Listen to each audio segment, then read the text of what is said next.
Hello guys, welcome to business minded boy channel. तो guys, आज वाली वीडियो में मैं आपको बिजनेस के स्टेप्स बताने वाला हूँ, ना कि बिजनेस आइडिया।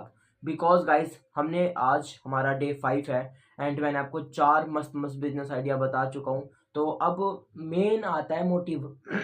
थोड़ा गला खराब है बिकॉज सर्दी है। तो आप सोचोगे सर्दी है तो हाफ स्लीव्स में क्यों बैठा है, क्योंकि मैं अपने स्टूडियो में था ना। और आप मेरे 1K करवा दो जल्द से जल्द, मैं आपको अपने स्टूडियो का भी टूर दूंगा। तो गाइस ठीक है, आज बात करने वाले हैं हम स्टेप्स की कि हमें बिजनेस करना है तो हमें कौन कौन से स्टेप्स फॉलो करने हैं। आप सबको पता है बट ब्रीफ में नहीं पता, तो मैं आपको ब्रीफ में बताऊंगा। तो इस वीडियो में सिर्फ और सिर्फ हम 5 स्टेप डिस्कस करेंगे, ना कि वीडियो ज़्यादा लेंथी भी नहीं बनाएंगे हम। तो चलो हम स्टेप्स डिस्कस करते हैं। तो हमारा फर्स्ट स्टेप है रिस्क। आपको अपने बिजनेस के अंदर रिस्क तो लेना ही पड़ेगा, बिकॉज आप रिस्क नहीं लोगे तो आप डरोगे। डरोगे कैसे कि आपका मतलब सपोज करो हमारा रिक्शे वाला पहला जो था रिक्शे वाला बिजनेस, उसमें 3 लाख की कैपिटल लग रही थी। तो आप में से बड़े सारे लोग तो डर जाएंगे जिनके पास पैसा होएगा। जिनके पास नहीं होएगा चलो वो तो 1% लोन लेने को सोचेंगे भी, लेकिन जिनके पास कैपिटल है वो थोड़ा सोचेंगे यार 3 लाख रुपए की बात है, हम रिस्क कैसे ले सकते हैं, हमारा पैसा डूब गया तो। बट गाइस नहीं, आपको रिस्क लेना है। जब आप रिस्क ले लोगे जब भी तो आपकी ग्रोथ बढ़ेगी, जब भी तो आप ऊपर तक जाओगे बिजनेस के अंदर। तो सबसे इंपॉर्टेंट चीज है बिजनेस के अंदर रिस्क तो लेना ही लेना है। ठीक है, रिस्क लोगे जब भी आप बढ़िया से अपना बिजनेस कर सकते हो, जब भी आप बिजनेस में आगे जाओगे। ऐसा जरूरी नहीं है कि आपको बिजनेस में लाखों से ही स्टार्ट करनी है। हम मोमोज वाला बिजनेस आइडिया भी था हमारा, वो 1000 से ही था, हजारों में ही था वो। तो गाइस बिजनेस में सबसे इंपॉर्टेंट है रिस्क। जब तक अपने माइंड में ये नहीं बिठा लेते ना यार रिस्क तो हमें लेना ही पड़ेगा, जब तक कुछ नहीं होता।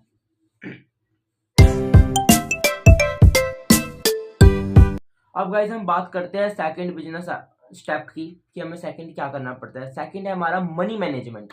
पैसा तो अब सब लगा दोगे अपने बिजनेस में, कोई लाख लगा देगा, कोई 10 लाख लगा लेगा, कोई हजारों में लगा लेगा। लेकिन सबसे पहले आपको अच्छे तरीके से मनी मैनेजमेंट करना आना चाहिए। मनी को कैसे मैनेज करना है, किस हिसाब से आपने पैसे लगाने हैं बिजनेस में, किस तरीके से लगाने हैं। क्योंकि आप बिना हिसाब किताब के पैसे बिजनेस में लगाते रहोगे ना, तो आपको बिजनेस में लॉस होएगा। आप देखोगे कोई छोटी से छोटी कंपनियां भी है आज के टाइम पे, वो कितनी बड़ी है, और जो कितनी बड़ी कंपनियां भी वो अपनी गलतियों से फ्लॉप हो जाती है। क्यों? क्योंकि वो मनी मैनेजमेंट नहीं कर पाते अच्छे से।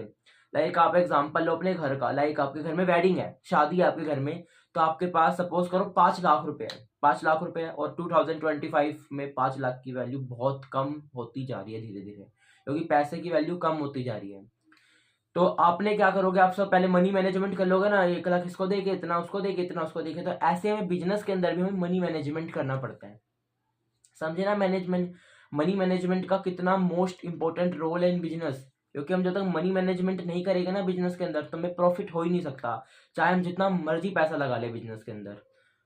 ठीक है ना गाइस, हमें मनी मैनेजमेंट इंपॉर्टेंट है बिजनेस के अंदर।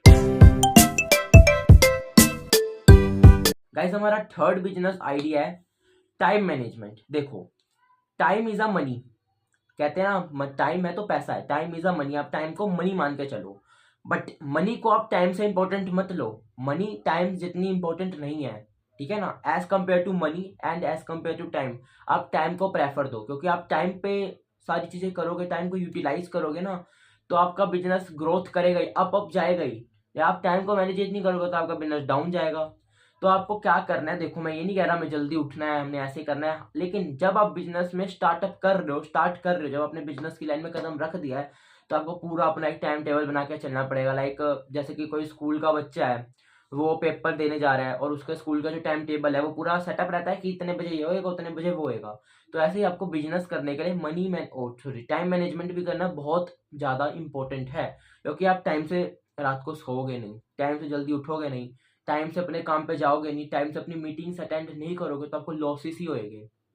और ये मनी मैनेजमेंट और टाइम मैनेजमेंट और ये जो रिस्क है, ये सारा हमारा बिजनेस के लिए तो मोस्ट इंपॉर्टेंट है ही। साथ आप ये भी सोच के चलो, आप सपोज बिजनेस कर भी नहीं रहे, तो जब भी आपको अपनी लाइफ के अंदर ना टाइम मैनेजमेंट करना बहुत जरूरी है। इवन मेरे को भी टाइम मैनेजमेंट करना जरूरी है।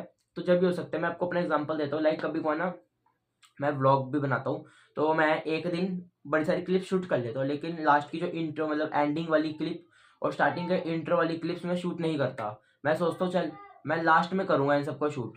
तो मैं लास्ट में भी नहीं हो पाता, क्योंकि मैं सोचता हूँ चलो अभी कर लूँगा अभी कर लूँगा, तो नहीं, मैं फिर नेक्स्ट जब सुबह उठता हूँ ना, मेरे को व्लॉग पोस्ट करने का टाइम होता है, तो मेरे व्लॉग की सेंटर की सारी क्लिप्स होती है, एंडिंग और स्टार्टिंग की होती ही नहीं, तो मेरे को उसके लिए स्टूडियो में आके सेटअप करना पड़ता है पूरा, फिर मैं उन चीज़ों को भी शूट करता हूँ। देखो टाइम मैनेजमेंट कितना जरूरी है ना, मैं सोचा कभी कर लूँगा, तो नहीं हो पाया, तो इसकी वजह से मेरे एक दो व्लॉग भी फ्लॉप हो जाते थे कभी कभार, तो मैं फिर नया व्लॉग स्टार्ट करता था।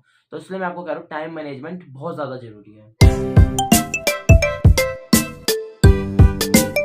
फोर्थ बिजनेस स्टेप है, अपनी फील्ड डिसाइड करो कि आप किस फील्ड में जाना चाहते हो। आप इलेक्ट्रॉनिक्स की फील्ड में जाना चाहते हो, आप फूडिंग की फील्ड में जाना चाहते हो, या आप मार्केटिंग की फील्ड में जाना चाहते हो। बिजनेस तो बहुत है, लेकिन आपने अपनी फील्ड डिसाइड करनी है, और आप अपनी फील्ड डिसाइड कर लो और मेरे को कमेंट करके बताओ भाई हमें नेक्स्ट बिजनेस का जो आइडिया है इस बिजनेस पे चाहिए, तो मैं आपको बताऊंगा। जैसे ई रिक्शा वाले बनते हैं, वो ई रिक्शा वाली वॉच करेंगे, जो फूडिंग के वो मोमोज वाली फील्ड वॉच करेंगे, एंड आने वाली जो नेक्स्ट बिजनेस आइडिया की वीडियो होगी, क्या पता वो आपकी फील्ड की हो, क्या पता आपकी आने वाली फील्ड की जो वीडियो है वो नेक्स्ट टाइम आ जाए।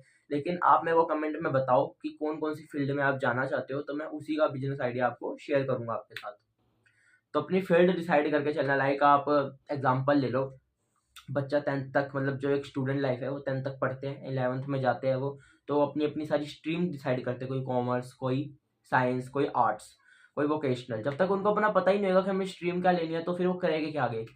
ठीक है ना, कई बच्चे लाइक कॉमर्स ले लेते हैं, कई साइंस ले लेते हैं, लेकिन इन फ्यूचर उनको डॉक्टर ही नहीं बनना होता, अपने पेरेंट्स के दबाव में आके वो करते हैं। तो आप अपने माइंड सेट से चलो, एंड फिर अपने पेरेंट्स से अलाउड करो, परमिशन लो उनसे।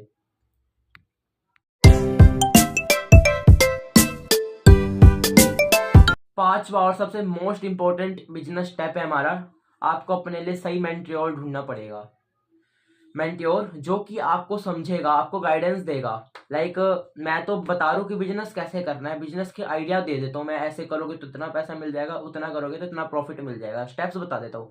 लेकिन जब तक आप अपने लिए एक, मतलब समझ लो आप स्टूडेंट हो अभी, जब तक आप अपना टीचर नहीं ढूंढ लेते रियल लाइफ में कि आपको बिजनेस कैसे करना है, कैसा प्रॉफिट होएगा, कितना लॉस होएगा, जब तक आप बिजनेस में सफल नहीं हो सकते। आपको ऐसा बंदा तो चाहिए ही चाहिए जो आपको सिखा सके। मैं ये नहीं कह रहा कि जो यूट्यूब में सारे बंदे हैं वो आपके मेंटोर है, बट नहीं, आपको एक रियल लाइफ में पर्सनल उनके साथ मीटअप करना पड़ेगा, उनसे बातचीत करनी पड़ेगी, जब भी आप कुछ कर पाओगे, जब भी आपको समझ आ पाएगी। लाइक स्टूडेंट है, टीचर समझाते हैं, पढ़ाते हैं उनको, जब भी उनको कुछ समझ आती है ना, तो हमें एक अपना मेंटोर भी डिसाइड करना पड़ेगा कि हमें ये सिखाएगा, हमें बताएगा बिजनेस के आइडियाज। तो आई होप आपको ये 5 बिजनेस आइडिया अच्छे लगे होंगे। तो बिजनेस करने के 5 स्टेप बहुत इंपॉर्टेंट है। अब नेक्स्ट वीडियो में लाऊंगा, उसमें आपको 5 और स्टेप्स बताऊंगा।